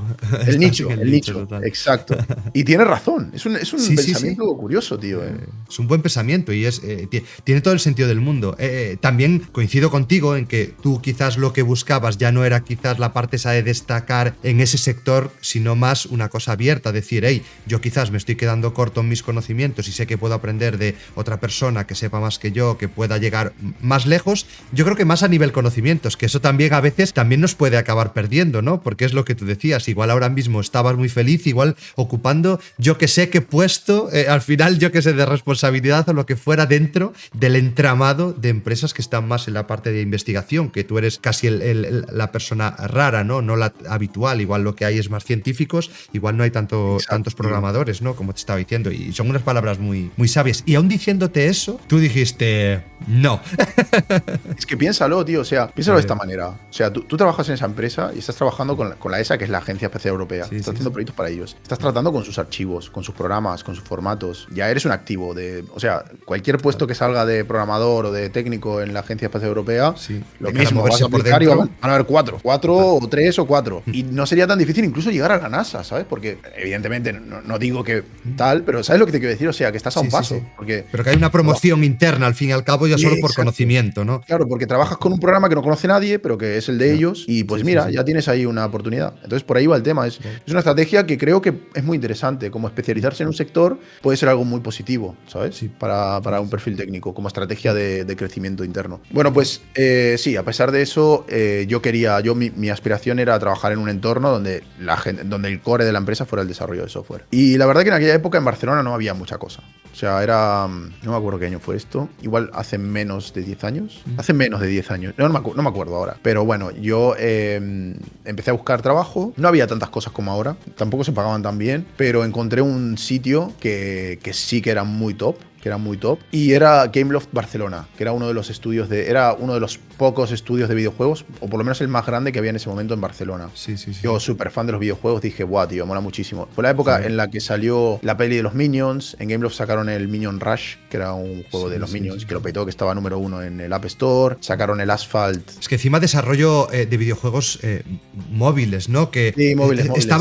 Estaban empezando también a surgir esas grandes empresas, porque los videojuegos en móvil empezaron, bueno, como las aplicaciones, por una parte un sector muy indie, pero que las grandes corporaciones empezaron a formarse y a aparecer y decir, oye, aquí hay dinero, aquí hay negocio, la gente juega, ¿por qué no van a aparecer? Y efectivamente, que estabas diciendo el Asphalt, ¿no? Yo creo que es un juego que en su día lo petó fuertísimo. Sí, exacto. De hecho, en ese momento fue muy guay porque era como que Barcelona era un estudio que no era muy importante, porque Gameloft es una empresa, bueno, multinacional, tiene muchos estudios en todo el mundo, India, China, en Europa, en Bucarest, en todas partes.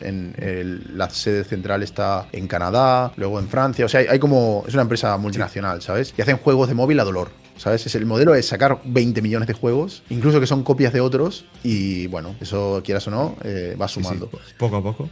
Pero hubo una época que lo petaron mucho en Barcelona, porque fue cuando sacaron el Asphalt 8 y el Minion Rush a la vez. Los dos juegos lo reventaron, o sea, estaban top 1 en la App Store y en el top 5 durante más de un año. Y claro, Barcelona era como, vamos a apostar por Barcelona a tope. Y cambiaron de estudio, empezaron a crecer y contrataron un montón de gente. Y yo entré ahí como desarrollador en el equipo de online, que en el equipo de online pasaba algo muy parecido, y era que los headquarters, o sea, la central de Gameloft, tenía un montón de microservicios y un montón de APIs para distintas cosas que eran globales de la empresa. Por ejemplo, autentificación de cuentas, por ejemplo, assets, yo que sé, cosas que son como comunes a todos los juegos de la empresa.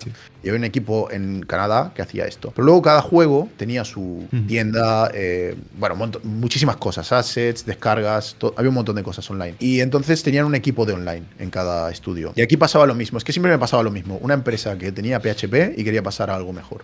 Siempre era lo mismo. O sea, todos mis trabajos eran lo mismo. Era como, tenemos PHP, necesitamos un tío que sepa Python para llevar este cambio y que no hagamos una cosa que no tenga sentido. Entonces entré ahí por eso y estuve pues bastante tiempo trabajando con Python. O sea, la verdad que esa fue una experiencia bastante guay porque estaba rodeado de programadores muy top. O sea, los mejores programadores que conozco, los he conocido ahí. De hecho, tenía un compañero que seguimos siendo, bueno, seguimos en contacto hoy en día, que era un genio, tío. Brutal. O sea, de verdad que había muchísima afinidad, gente muy buena, no sé, increíble. O sea, un ambiente, lo que yo estaba buscando, ¿sabes? Lo estaba pensando, que después de pintártelo tan bien todo, por el otro lado, al final esa parte de conocimiento y de rodearte de gente que, entre comillas, digamos, podías aprender también de ella, lo conseguiste. Y me gusta que al final el hilo conductor sea Nate diciendo voy a aprender Python y Django hace no sé cuántos años porque, ok, me gusta y yo qué sé, ¿para qué me va a valer esto? Pero me mola, ¿no? Y cambias de trabajo y como es no sé, tu pararrayos, a lo que te agarras ahí, sí, y lo que te lleva de empresa a empresa y lo que te va dando también esos puestos de trabajo, porque al fin y al cabo también hay que cumplir las expectativas de lo que demanda la empresa al margen de los conocimientos, ¿no? Claro, yo tuve suerte por eso. Elegí una tecnología que luego era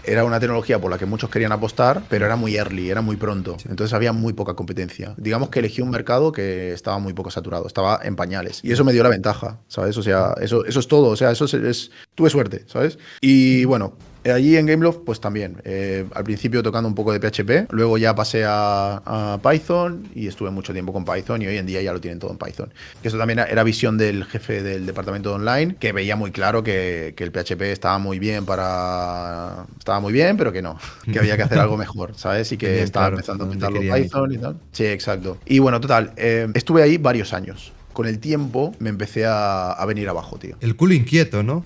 No sé, yo por momentos lo veo así porque me siento, salvando las distancias, ¿no? También identificado, porque a veces lo que todo apunta que tiene que ser algo bueno y que debería contentarte incluso y decir, oye, estoy haciendo algo bien, incluso tus compañeros, pues estás a gusto o lo que sea, y algo que parece que te empuja en otra dirección. Yo a veces he sentido eso y dices, bueno, pues tienes que hacerle caso, porque si no te puede llegar a amargar, literalmente. Y parece que no sé, también estabas repitiendo otra vez el ciclo, ¿no? De las otras empresas, sí. ¿No?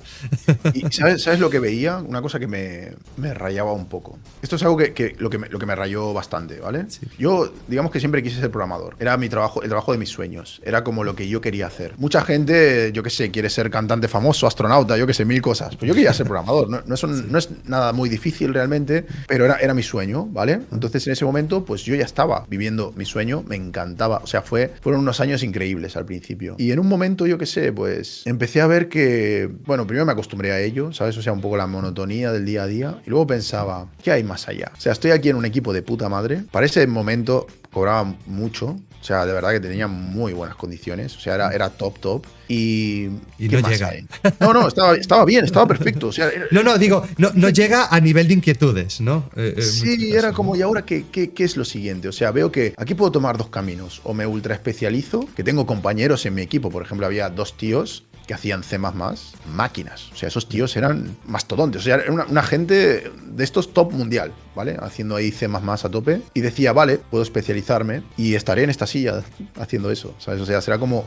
O sea, veía como en ellos, decía, vale, si me especializo, puedo ser como ellos. Estar aquí 8 horas picando código, tal y cual, durante los próximos no sé cuántos años de mi vida. El otro camino que hay, ya sabes, o sea, el de la especialización o el management. Podría tirar por ser lead de equipo. Igual algún día me ascienden y llevo mi propio equipo. También puede ser otra opción. Y veía a mi jefe, tampoco quiero eso, tío, no me gusta. O sea, este tío apenas toca código, no me gusta lo que hace, o sea, estar ahí y más si te gusta mucho programar, ¿no? Y parece que todo te empuja a eso en muchos casos. Sí, digo, este tío está teniendo reuniones y poniendo tarjetas en Jira y no sé. Y sí que tiene ideas de puta madre, era muy bueno el tío. O sea, eran todos muy buenos, de verdad que era increíble. Sí, pero bueno, la dinámica de trabajo es distinto, no es estar muchas veces en el código. Sí, exacto. Y dije, esto es todo, ¿sabes? O sea, ya está. Esto es el futuro, ¿no? Es como... Pero yo tenía como otras inquietudes, ¿sabes? O sea, no sé, como...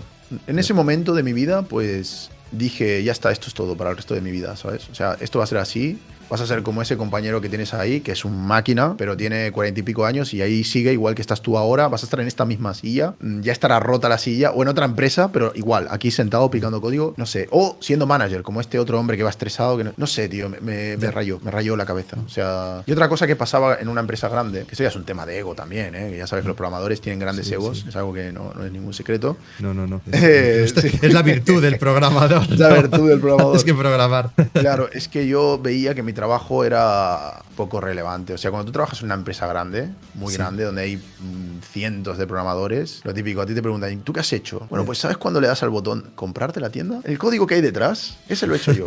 Cuando terminas una carrera, se chequea si la puntuación es un hackeo o no. Pues eso también lo he hecho yo. Era como cosas muy, en plan, no era nada tangible, era como un proyecto muy... Eras una pieza más de un engranaje. Eres un número más en la empresa que hace una cosilla más que hace funcionar el engranaje. Me sentía como un grano de arena en la mitad de un desierto.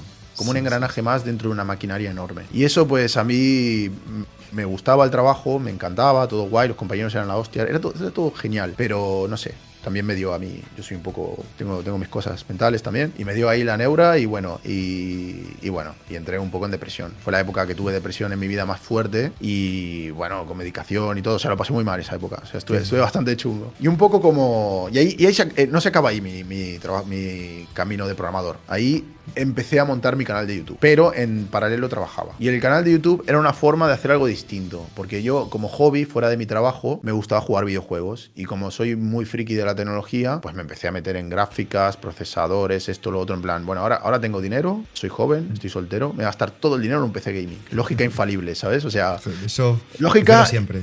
Intachable, ¿sabes? O sea, esto es lo que hay. Hay dinero, solo dependo de mí, voy a quemar dinero. Voy a comprarme el PC gaming más potente que me pueda comprar.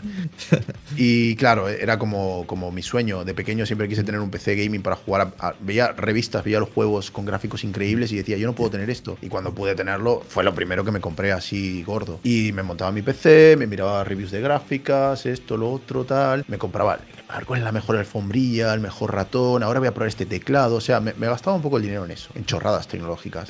Ahora me voy a comprar un iPad, a ver cómo es, un iPod Touch, un no sé qué. O sea, siempre a lo largo de toda esta historia, todo el dinero me lo iba gastando en tonterías de tecnología. Cacharros. Claro, entonces yo intentaba hablar de esto con la gente. Yo iba al trabajo y me sentaba al lado de mi compañero y le decía, mira, tío, me he comprado esta alfombrilla. Mi colega me decía, ¿por qué, tío? ¿Por qué te has comprado una alfombrilla? A ver, ¿qué quieres? ¿Por qué si tenemos la de la empresa? Exacto. Y yo, mira, tío, me he comprado este teclado mecánico. Tío, eso no lo vas a traer a la oficina, ¿no? Vas a hacer un ruido de hecho, me lo hicieron llevar a casa el teclado mecánico porque la liaba parda. Teníamos el típico Logitech de 10 euros. Ratón igual, yo te veías mi mesa con la alfombrilla, el ratón super gamer. Y mis compañeros era como, tío, cómprate lo que quieras, pero cállate, no me comas la cabeza con tus mierdas gamers, ¿sabes? Era como mi pequeño bebé, mi hobby. Estabas uniendo ahí dos mundos que no necesariamente, que quizás a día de hoy empiezan a converger en según qué público, pero que antes necesariamente estaba el ambiente más corporate y ya está. Y que esa gente muchas veces no tenía nada que ver con todo lo que hoy vemos, porque voy a tener una silla aquí, gamer, no sé qué, para estar programando. No, eso era inconcebible, ¿no? Total. Exacto, tío, exacto. Y bueno, ahí dije, vale, pues voy a abrir un canal de YouTube. O sea, era como un sueño también que tenía en el cajón. En plan, empecé a ver YouTube muy pronto, era muy fan de Vsauce, de Veritasium, de canales de estos que llevan toda la vida. Los veía en inglés. Era la época en España, era la época de Rubius, de 8, de toda esta gente. Sí. Empezaban y tal. Pero en inglés ya había cosas. Había canales de ciencia, ASAP Science, había un montón de cosas. Y a mí me molaba mucho ver YouTube. Linus Tech Tips también, lo descubrí. Unbox Therapy, que era como, tío. Sí. Yo veía Unbox Therapy. Los históricos. Son los verdaderos históricos de YouTube. Total. Y yo veía Unbox Therapy y decía, yo quiero ser este tío. Cada día abre productos de tecnología. Es mi puto sueño, ¿sabes? O sea, lo tiene todo. Prueba todo lo de Apple, prueba todo lo de Microsoft. ¿Qué más quieres en la vida? Cacharros. Exacto, tío. Todos los cacharros del mundo para probar. Yo duermo debajo de un puente, pero quiero probar todo, ¿sabes? O sea, me encanta. Era como un relax de lo otro, ¿sabes? Era como la otra contraparte. Entonces, bueno, empecé mi canal de YouTube de forma muy cutre, muy cutre y muy para mí, ¿sabes? En plan, esto no lo va a ver nadie, esto lo voy a abrir. Yo voy a sacar 4 vídeos aquí y ya está. Y bueno, iba haciendo vídeos. Y era como mientras trabajabas, como estabas diciendo. Sí, y hacía mi trabajo 8 horas y todo, y luego hacía mis vídeos. Y eso me levantó bastante los ánimos. O sea, me ayudó mucho a estar mejor, a tener una nueva visión de la la vida, un proyecto nuevo, algo que me hacía ilusión. Y al poco tiempo me peleé con mi novia, que tenía mi novia en ese momento, nos peleamos. Y yo dije, me voy a ir del país, voy a aprovechar esta ocasión, me voy a ir a vivir fuera. Voy a buscar un país donde irme a vivir y me voy a ir. Y voy a irme a China, dije, voy a ir a China. Y bueno, me puse ahí a mirar cómo ir a China a vivir, no sé, en plan locura, ¿sabes? Voy a hacer algo loco. Y ella, por su parte, también empezó a buscar trabajo y le salió una oferta de trabajo. Y a la semana o dos volvimos, ¿vale? Lo típico de, bueno, no pasó nada. Yo estaba pensando eso, dije, aquí quizás hay un momento. Sí. Y volvimos y tal. Y yo le dije, buah, pues yo ya estaba mirando para irme del país, en plan a lo loco, ¿eh? Me quería pirar ya y fuera. Y ella me dice, pues a mí me ha salido una oferta de trabajo. Y digo, ¿dónde? En Dinamarca. Y yo, muy bien. No la vas a aceptar, eso sí sé ¿verdad? del país. Sí. No la vas a aceptar, ¿verdad? Le dije. Me dice, bueno, yo voy a ir a la entrevista. Vienes conmigo a la entrevista, vamos a Dinamarca, ves cómo es. Fuimos a Dinamarca, estaba bastante guapo, mucha lluvia, muy gris y tal, pero muy guapo. Y dijimos, vale, pues vamos. Yo también me quería ir, quería un cambio radical en mi vida. Vamos a Dinamarca a vivir. Vámonos. Bueno, fue muy duro, fueron unos años muy duros. Pero bueno, en esa época aproveché, dejé mi trabajo y volví a ser freelance. Dije, mira, igual es el momento para hacerme... Voy trabajando, voy picando código por ahí y por allá. Y de mientras hago mi canal de YouTube. Y me hago tanto freelance como creador de contenido. De puta madre, suena muy bien. Y bueno, pues me fui a Dinamarca, me puse el nombre de Nate, porque bueno, a mí todos me llamaban Nacho, yo soy Ignacio Gentile, entonces me llamaban Nacho. Y cuando fui a Dinamarca dije... Porque yo en mis experiencias ya de la empresa donde hacía investigación científica había viajado a varias reuniones estas internacionales, en Bélgica, no sé dónde, de la Comisión Europea o de la Agencia Espacial Europea. Y cuando les decía que me llamaba Nacho, la gente me decía, yo sí, Nacho, eso es comida, ¿no? Y yo sí, pero también es un nombre. Y era como que... What the fuck, tío, o sea, en serio, estoy viviendo esto. Y nada, entonces lo que al final hice cuando fui a Dinamarca, dije, vale, marketing, vamos a hacer marketing aquí. Un nombre que los daneses y en general los europeos del norte pronuncien fácil, tío. Voy a cambiar un par de letras a mi nombre y de Nacho pasé a Nate. Y ya está, tío, Nate Gentile.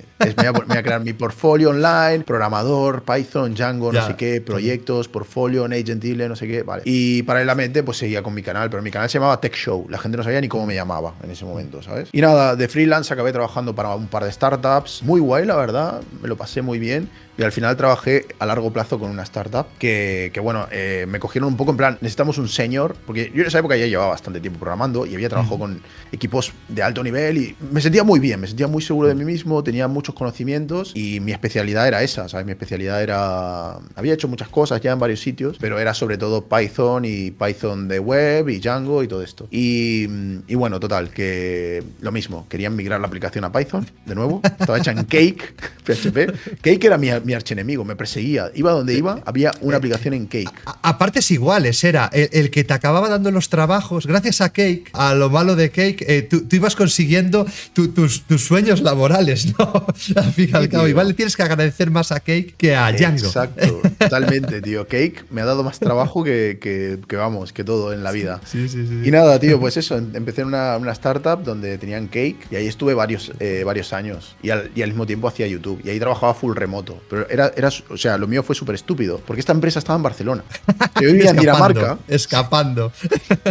Yo vivía en Dinamarca y trabajaba para una empresa en Barcelona. En Dinamarca todo es ultra caro. Sí. O sea, mi sueldo español, o lo que cobraba, que estaba muy bien, que estaba muy bien. Era sí, pero bueno, que si fuera al revés, cambiaba la cosa, ¿no? Si fuera una empresa de Dinamarca pagando en España, iba a ser distinto.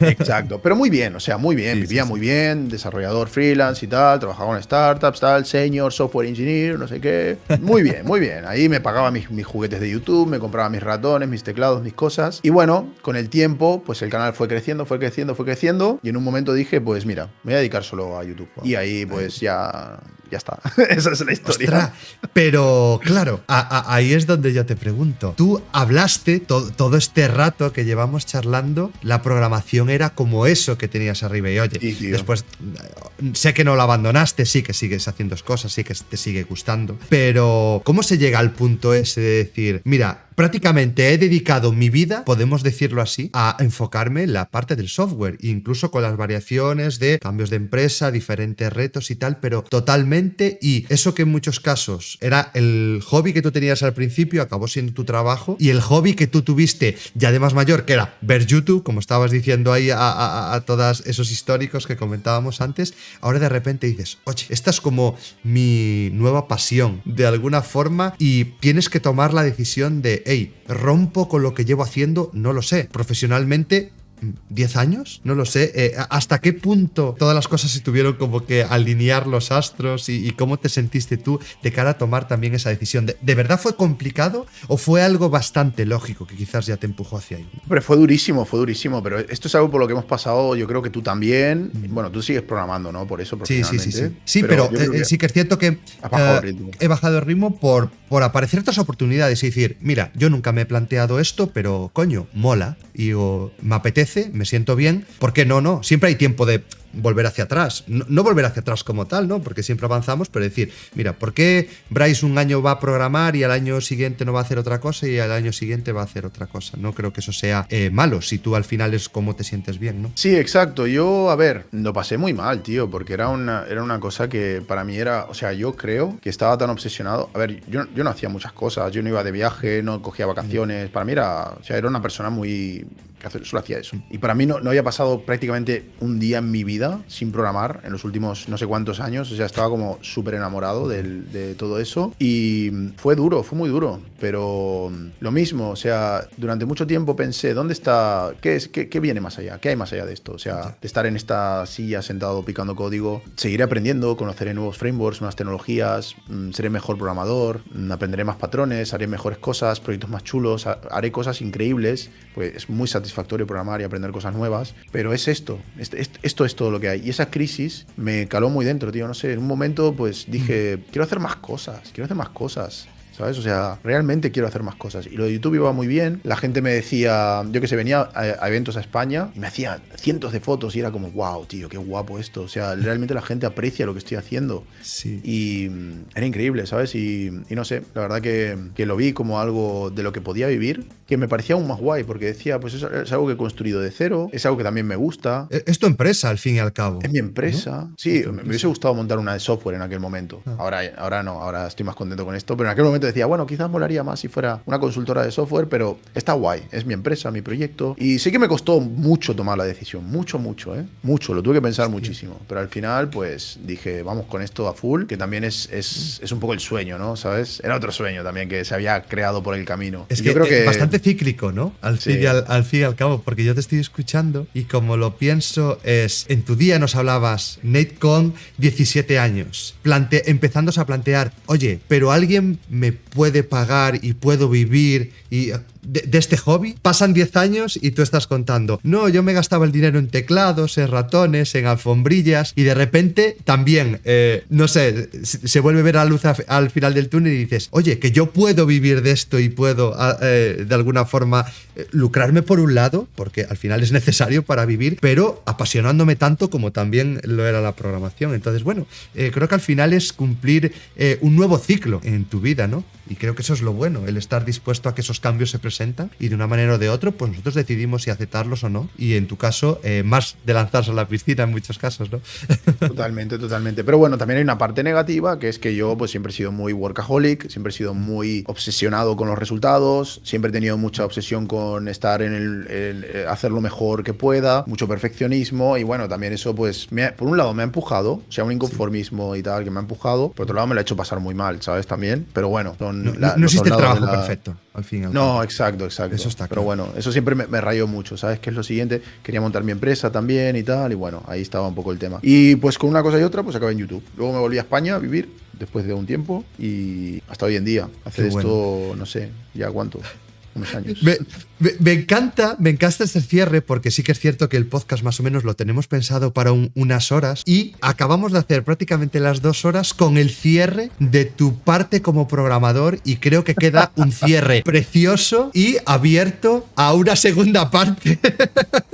Dentro de una temporada, dentro de una temporada sería genial decir, Nate parte 2 empieza la vida como creador de contenido que tú, como quien dice, esto es como una peli en 2 partes. me dedicaba a la programación y ahora llega el punto en el que yo digo, venga, me voy a dedicar a YouTube, todo lo que supongo que eso ha acabado dando, porque no tiene nada que ver cómo has empezado a día de hoy un poco toda la propia maquinaria que tienes a tu alrededor como creador de contenido en YouTube y lo que representas para la comunidad tecnológica de habla hispana. Entonces creo que eso puede ser un segundo episodio, un volumen 2 espectacular. Decirte de verdad que muchísimas gracias por contarnos toda esta parte de programación, por darle un enfoque distinto, que al fin y al cabo muchas veces nosotros lo que estamos persiguiendo es dedicarnos al mundo del desarrollo de software, pero por supuesto para gustos hay colores y tú estás contando como un camino un poco inverso, donde la gente estaba aprendiendo, pues como tú sí que empezaste muy fuerte y que incluso llegó el punto en el que dijiste, mira, yo necesito otras metas, no quiere decir que sea bueno o malo y que lo que tú haces, a pesar de ser bueno y no tener nada que tú digas, mira, es que lo tengo que dejar porque de verdad me agobia, simplemente tienes necesidad de hacer otras cosas. Yo creo que eso va cada uno con la persona y creo que eso es algo que tenemos que entender y que tenemos que, al fin y al cabo, acabar conociéndonos a nosotros. Entonces, enhorabuena, eso ante todo, por el culo inquieto que le acabó haciendo caso a sus propios pensamientos, que eso también es importante porque a veces siempre nos queda el remordimiento ese de, oye, tuve esta oportunidad o quise hacer esto, y a veces se puede decir que sí y a veces se puede decir que no. No siempre todo tiene que salir de forma más fácil, así que de verdad, muchísimas gracias por contarnos todo esto, por darnos toda tu visión. Y un poco ya para cerrar, en base a todos estos cambios que has vivido a lo largo de tu vida, ¿qué aprendizaje, con qué te tienes que quedar de un poco toda esta época en la que tú empezaste, pues por un lado, cambiando de empresa, llegando a lo que eres a día de hoy? ¿Y cuál sería ese consejo, de alguna forma, que yo creo que tu propia vida también te acabó enseñando y que te gustaría también compartir con la comunidad? Vale, pues mira, primero que nada, de mi vida profesional como programador, o sea, voy a hablar un poco centrado en el mundo de la programación, ¿vale? De lo que aprendí.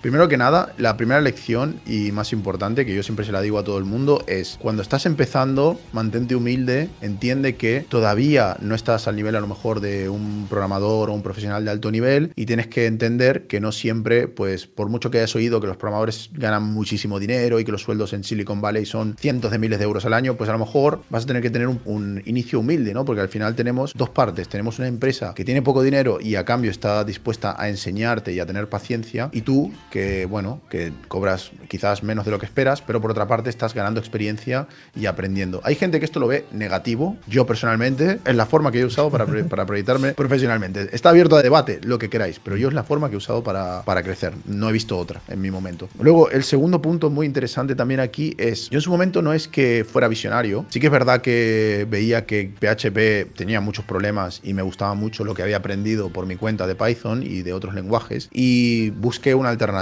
y aprendí una tecnología nueva que estaba poniéndose de moda en Estados Unidos. Esto creo que es algo que también la gente debería plantearse. Si hay una tecnología emergente que se está poniendo de moda, es muy posible que empresas españolas estén empezando a trabajar con ella y seguramente necesiten gente que la use, ¿no? Como pasó también con Node.js o como pasó también con Android y con iOS, ¿sabes? Con mismamente lo que tú has dicho antes, ¿no? De Swift, de Apple. de Kotlin. Swift, eso, no me salía. Es lo mismo con Swift, ¿no? O sea, cuando Apple dice, vamos a cambiar a Swift, tú aprendes Swift y dices, vale, vas a tener oportunidades, porque hay empresas que quieren implementar esta tecnología y probablemente muy poca gente que esté puesta. Entonces, ahí hay una oportunidad y esas oportunidades creo que son muy interesantes. La tercera lección que también me parece muy interesante, muy interesante, es la de que cuando trabajas en una empresa de un sector concreto, puede ser videojuegos, ciencia, investigación espacial, vas a tener un know-how, un conocimiento específico de ese sector que te va a permitir seguir trabajando en ese sector. Pero eso se aplica también para los editores de vídeo, por ejemplo, ¿no? Si eres editor de YouTube, cuando tú buscas un editor, yo busco un editor a lo mejor que tenga experiencia en YouTube, que es distinto de otras plataformas. O si buscas, pues a lo mejor